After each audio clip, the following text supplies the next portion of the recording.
Ang iniiwan ko sa inyo, ang aking kapayapaan ang binibigay ko sa inyo, tuwing ang aming pananampalataya at ang aming pagkakasala.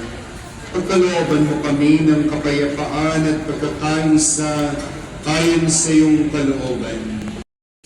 Walang sino man ang makakarating sa Ama, kundi sa pamamagitan ko. Amang mga pangyarihan, ikaw lumikha ng langit at lupa sa iyong kapasyahan.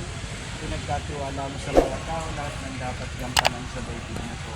Pagkaloob mo sa mga maglalakbay sa pamamagitan ng mga motor na ito, ang paglingap sa kaligtasan ng tanan. Sa kanilang pagpunta sa gawain paglilibang, ipadama na si Kristo'y kasama sa daan, bilang Panginoong magbubuhay at naghahari kasama ng Espiritu Santo, magpasawalang hanggan. Amen. Suwalhati sa Ama,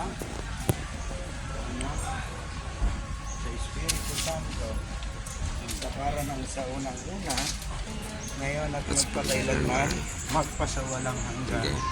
Amen. God bless. Thank you po.